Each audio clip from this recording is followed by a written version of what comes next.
So first of all, I will like to say Happy International Vulture Awareness Day to everyone. As our previous speaker, he told much about the vultures, species of vultures that is found in India, how the decline occurred, what were the causes of decline in the early 90s and 20s, uh, and also few of the thing like some connotation that has been used for vultures. I will like to point out some connotations like dirty animals, cowardice, and selfish animals. But if you see our mythology, in which Jatayu, who has been saving Sita from Ravana, sacrificed himself, that was the position of vulture in our history. But this connotation also, I think, sometimes helped in conservation of vultures for a long time. If I remember my childhood, um, I used to go in my high school below a bombex tree. Big bombex tree was there. So there was nesting of vultures in that area. At that time, I don't know what species of vultures were there, but I was like 7, 8 years old at that time. But interestingly, I remember some points of that time, like the fallen eggs which has cracked below the tree were leathery in touch, were very soft. Uh, the vultures used to squat around. It goes on external and then roam around, and people used to beat them with a stick. I remember those days in 96, 97, as I could remember. So when I grew up and we came in animal science, so I can remember and I can just relate to those incidents. And surely DDT was one of the problem because you know that scavengers are on the top of the food chain beyond predator. And biomagnification of 10%, the formula of 10%, usually if you see, then if DDT is applied everywhere in grasses and everything for mosquito killing in 90s, so it would have been magnified in scavengers too much. So that may be one of the cause. Another cause which scientists find out, the diclofenac. Yes, diclofenac was used by veterinarians at that era, at that period, and it has caused much of its loss, vultures population loss. And what 2005 estimation says that there was 97% of decline in Egypt's vultures population. In Assam, as I studied in veterinary college, uh, we never used diclofenac. We knew and we had the awareness that diclofenac has caused such mortality in, as per the scientists, what they have researched and found out, mortality in vultures. Now, what we have done in last 20 years in Wildlife Trust of India, we have some records and data from the field. Since 2003, more than 300 birds, 300 vultures, particularly of species slenderbill, whiteback, and Himalayan griffon, has been admitted at center. 80% of them has been admitted with history of secondary poisoning. So I will particular myself with secondary poisoning of vultures with OP and OC compounds, means organophosphate and organochloride compounds. I will like to keep this presentation very non-technical. Uh, so as you see that organophosphate and organochloride poisoning an emerging concern for vultures in Assam, India. So what we have found, I will discuss that only. These are all views from field. These are all views what we have done on hands. And this is a cause of concern. We have published a paper also in it of it, and it is available online. People can go through that for more details. So vulture poisoning is a major concern. If you see 97% decline in the population, particularly of gypsy species, uh, that is observable by everyone. Now we always talk about vultures, what we have seen in our childhoods, and now we don't have that numbers of vultures in and around us. Uh, Diclofenac has been banned and I also appeal from my side that veterinarian, someone have ever used diclofenac, please stop using that. New drugs are coming up. Some drugs are safer, what research has said. So please go to dead drugs to treat animals, because animal welfare is also important. These all are drugs which are used as analgesic drugs. So these are used to make animal free from pain. So please stop, not avoid, please stop using diclofenac for now, because science has proved that diclofenac is one of the major cause of decline of vultures population. So poison among vultures has been concerned in Assam. Everyone knows now and then we see massacre of vultures by secondary poisoning, and I will discuss in this slide in coming slides that what we have found. And most of the time we have seen that vultures are not the primary target.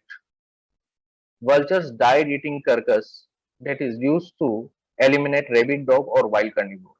For wild carnivore, if you take references, so in African countries, maximum time they used to eliminate wild carnivore by poisoning of the carcass.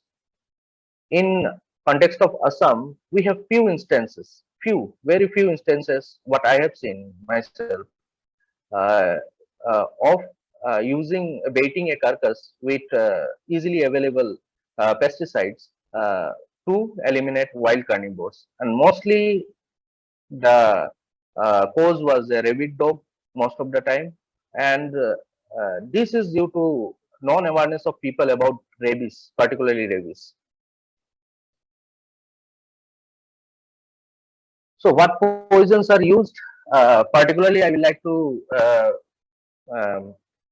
I will like to say one point that we have done qualitative analysis of these organs and tissues samples, but we have not done yet quantitative analysis of that. Though, what I am going to say is there is a thing in veterinary science that there is some kind of treatment which used to eliminate other disease causes, and we can confirm from that treatment that uh, a particular thing has a particular etiological factor has done that disease.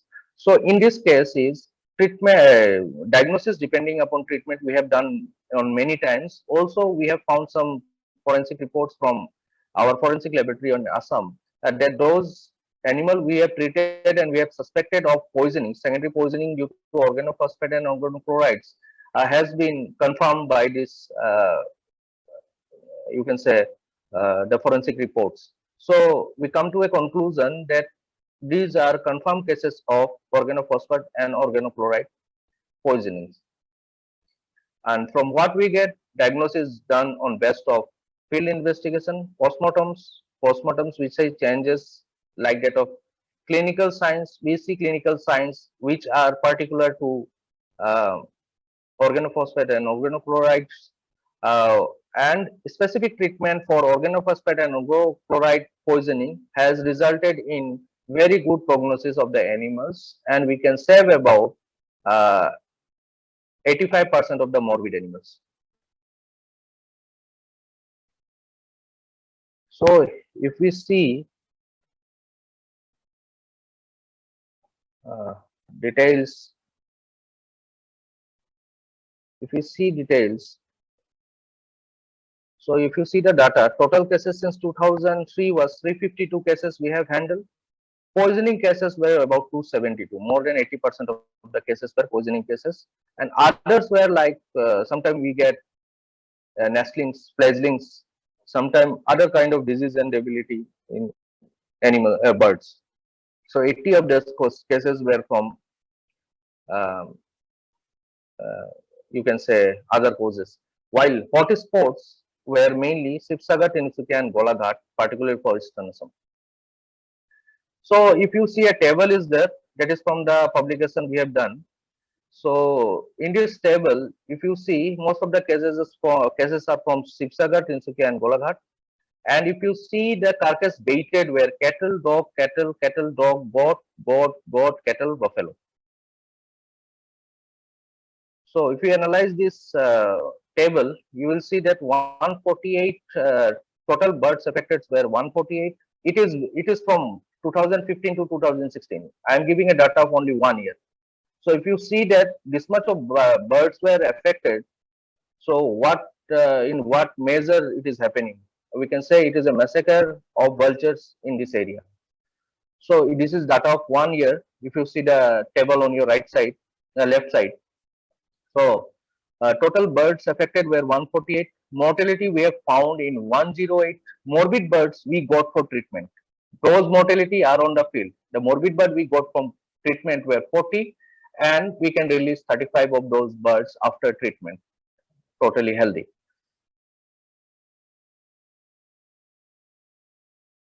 The species of vultures affected, if you see, most are gyps species of vultures, in which Gyps bengalensis, Himalayan griffon is of the larger number, while Gyps himalayensis and Gyps tenuirostris are of lesser number, though these two birds are critically endangered birds, mainly slenderbill and whiteback. And if you see that the population has declined, so the number of birds we are getting is also very less. While Gyps bengalensis, these are latitudinal migratory birds. They come in subadult in this area. They weigh about 7 kgs, 5 to 7 kgs. While if you see those two birds, these are very lightweight birds compared to Himalayan Gyps bengalensis, Himalayan griffon. The slenderbill and whiteback are uh, lightweight bird as compared to Himalayan griffon. So if some amount of poisons, some amount of toxic enters a body, the body weight is a major factor uh, in most of the cases. So most of the bird we found dead in the sports are of these two critically endangered species. So you can see how concerned we are about this kind of uh, poisonings, secondary poisonings. And in outcome of cases, you can see dead on arrival is about 5.91%, died under care is about 21%, and released is about 79.81%. So this is the total I am saying about the total cases we have handled. But if you see for individual episodes, we have more than 80% release rate, 80 to 85% release rate, because the treatment which we used to give for those animals affected by the organophosphate and organochloride poisoning are very effective treatments, and they have resulted in a good number of a very good prognosis of morbid animals. So I say that these are the conditions in which we get the bird. Some are very comatose, in comatose condition. Some are sweating on their sternum. Some strains on head drooping condition. They are lethargic, severely dehydrated because they vomit more. There is diarrhea episodes are there. Hypersalivation. Uh, there is lots of hypersalivation. Those all animals are very dehydrated animals. Also, if you see these all symptoms, what we have given here in writings, these all symptoms are particular symptoms of organophosphate and organochloride poisoning. Hypersalivation will be there, altered posture, drooping head, curled toe paralysis will be there, meaning nervine effect. And one question has been come, uh, nervine effect will be there from organophosphate and organochloride. Dyspnea will be there. There will be labored breathing, and all the visible mucus will turn into cyanotic discoloration. Convulsions will be there. Greenish diarrhea will be there. At first, if you see those animals, they are in very bad shape, and uh, you can say when we enter the animal, all animal has a grave prognosis. The treatment module we use, if veterinarians, I think few veterinarians has come in. So if you get a case in the field, the first treatment module what we use and what we do in the field is gastric lavaging with sodium chloride 0. Means you can gastric lavage those animals with a saline pipe, IV pipe. You can use about half-liter of sodium chloride inside the stomach to get a lavage, and this can be done very easily. But we prepare, maybe the bird is in very bad shape, but it can bite very hard. So you must have to take care of that also. Uh, as soon as you can, give atropine sulfate at a rate of 0.04 mg per kg body weight. I am in pectoral muscle, and this should be continued twice daily for at least 3 days.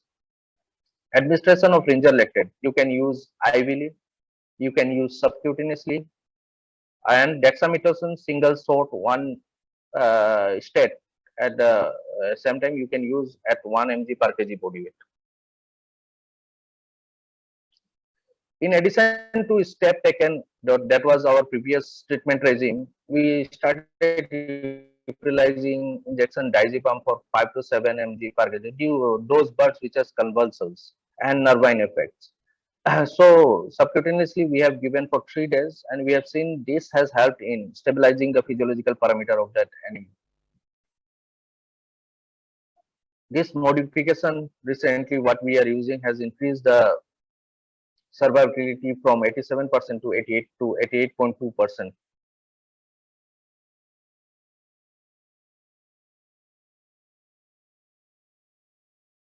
So what happens after the treatment? We start treatment, we go for 3-4 days of treatment regime, and we see the animals which are in very bad condition, they start sitting on their legs, and recovery can be seen within 24 hours. A good recovery can be seen within 24 hours. What are the signs of recovery from OP or OC poisoning? They regain consciousness, they stand up, reduction in emesis, diminish of salivation, disappearance of cyanotic change. Means blue coloration will disappear, saliva will not come out of their oral cavity, emesis will reduce, diarrhea will also reduce.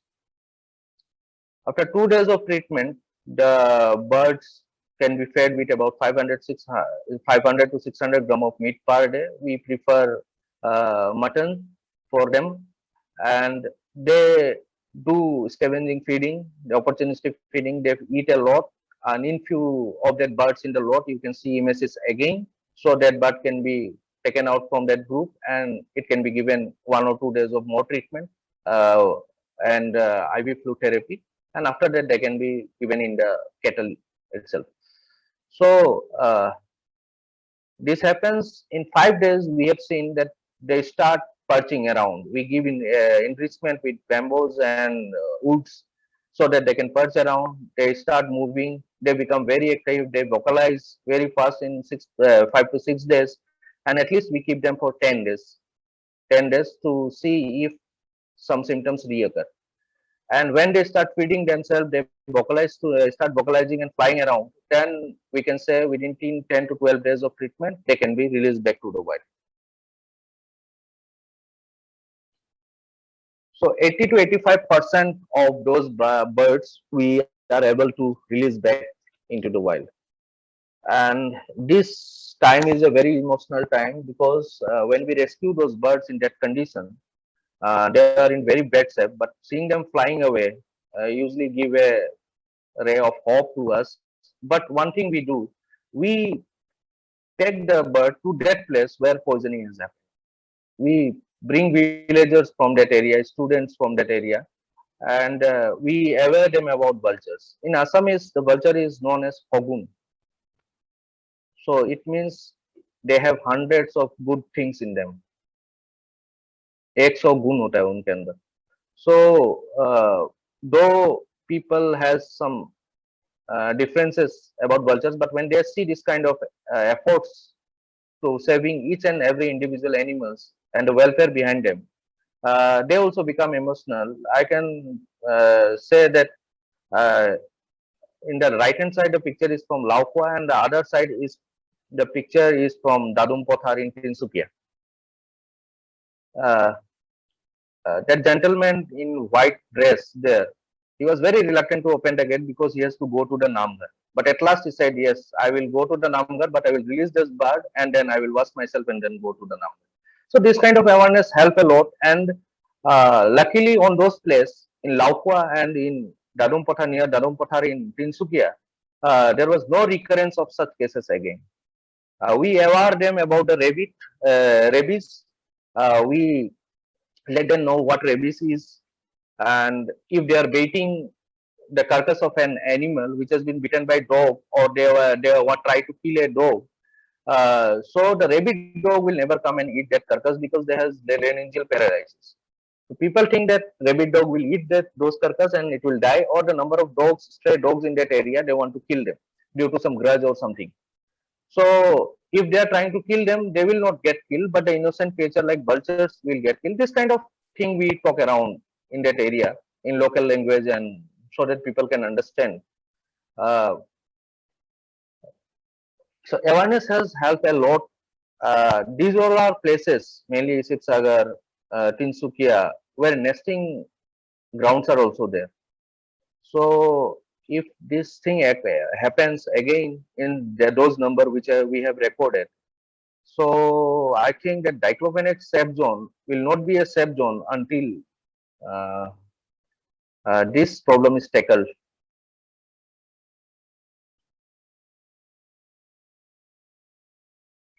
So takeaway points for us today will be: secondary poisoning has been an issue of grave concern in Northeast India with OP and OC. I am not saying this. Our data is showing this. You can see the 352 numbers of birds in last 2003 to till now is very much. And in one year, in 2015 and 16, it was more than 150 birds. So you can see how important is this issue. Agriculture uses, people use pesticides and fertilizer. They are very cheaply available in the market without any restriction from the government. So people can use this for this kind of happenings. What I tell, the most of the cases we have found that they have used the carcass to kill dogs in their area. Only one case which we found in Laukwa was very interesting because the sheep died outside, but that was laced with poison, means OP or OC, and then it was taken inside the boundary of national park and kept there. And it happened about 600-700 meters from the fringe village area. So that was a concern of Lauk, where we found this one in Laukwa. But all the other cases which we have found, they have uh, less the carcass of domestic animal, and mostly the history was that there was rabies case in that area, or they tried to kill some dog in that area. Most of the time that was the case. The mortality and morbidity is very high because when we get the news from the field, almost 50%, more than 50% of the bird has died on the spot itself. So this is one of the concern. And another, when we get the morbid, we lose about 20% of birds of the morbid animal. Though our treatment regime is good, we can release back about 80 to 85% of the bird, but we lose 20% bird here also. So you can understand how grave is the condition. Response time is major factor. So whenever we hear about this kind of incident occurring, we make our response time very short. We reach very fast. We give the primary treatment in the field, and then we bring them into the center for uh, further treatment. The treatment is effective and good. Prognosis is good, but we are not boasting on that because what is happening prior to that, giving the treatment, is of the major concern. Rabies is one of the major factor. We have published a paper on this one, and we have discussed about this factor uh, very nicely in that paper about awareness and why rabies is the major concern, because all the secondary information from that area were about rabies. Diclofenac safe zone is not entirely safe till this is taken. Like diclofenac safe zone means 100-kilometer area, no diclofenac. The birds don't die from diclofenac, but in situ birds. And when we are making it ready, we are going to release the ex situ birds, the artificially inbred birds in that area. But after taking this much effort of releasing the ex situ bird in that area and raising, breeding and releasing of for 5, 7 years or 10 years or 12 years, and suddenly one episode like this occurs, all the population of that area wipes out. So this is very important, which we are pointing out. Awareness in the area is very important. I know Naveen Pandey Bhaiya usually do a lot of awareness about this kind of thing in that area, which has given a good result also. So I will like that on those area, mainly hotspot of vulture poisoning, we must do some awareness in that area, and that awareness must not be once; it must be uh, time to time, like ringing a bell, so that people get to understand, and new generation coming up, they also get to understand how vulture is important, because my previous speaker has told about the importance of vulture. See how important as a species vulture is. uh, so thank you very much. This is what I was to talk about, and I've shared what we have done at Center for Wildlife Rehabilitation and Conservation for last 20 years. Hope this kind of thing doesn't happen, and the people hearing us, if they are from those areas, they can aware people about this kind of thing. Thank you, Naveen Bhaiya. Uh, Thanks, Dr. Samshul. Thank you very much for bringing us live pictures and precise information from the field situation, what you face as a veterinarian. And I'm sure that what you have depicted is just correct manifestation of what goes in the field. You said that you were able to return around 80 to 85% of the vultures rescued, and I must tell you that it's a very healthy number. As a veterinarian, knowing the situation of toxicity, I must congratulate you on this good rate of return to the wild. Dr. Shamshul has stressed upon the role of awareness in the local community about the role of vultures. And he has also talked about rapid response so that the mortality, what he's saying, 80 to 80% go back if when Dr. Samshul's team is very prompt. So he is talking about rapid response so that further mortality could be reduced. So thank you very much, Dr. Samshul. There are questions coming up, and I can see that Mr. Bittu Sehgal from Sanctuary Asia Foundation, our country's one of the topmost wildlife magazines for the last 40 plus years.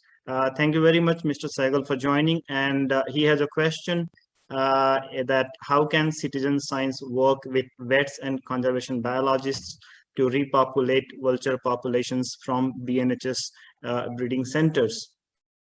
So I like to take the opportunity to express my opinion on this question.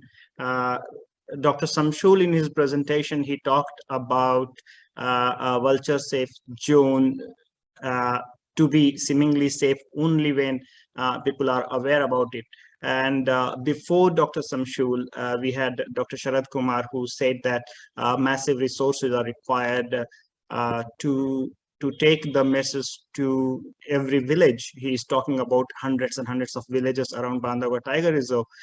Similarly, in Assam, when those incidents of toxicity happen in vultures, especially around Sivsagar area, where we have also worked with the local community, making vulture sentinels to inform us about any such case or to stop felling off nest-bearing trees. So I can see that citizen science can come out as a middle path when we talk about establishing vulture safe zones.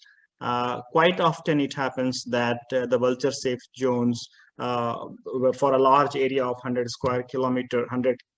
radius, having a couple of resource persons actually doesn't yield. Even Dr. Samshul said that the awareness program has to be continuous. So when we club together the thoughts of both the speakers of today's webinar, then I come to to your question. Your question, Mr. Sahgal, itself has got the answer. So citizen science can help conserve vultures in BNHS's breeding areas by spreading awareness at a rapid pace and taking the message to remote corners. Probably we can recruit, or we can identify local youth in villages and make a platform wherein they can interact and they can rapidly inform people, or and at the same time they can uh, even act to abort situations wherein people would be using toxic elements in dead bodies of their cattle. So thank you very much, Mr. Sagal, for joining us and for your question, which has got which has got an inbuilt explanation how we can take things forward.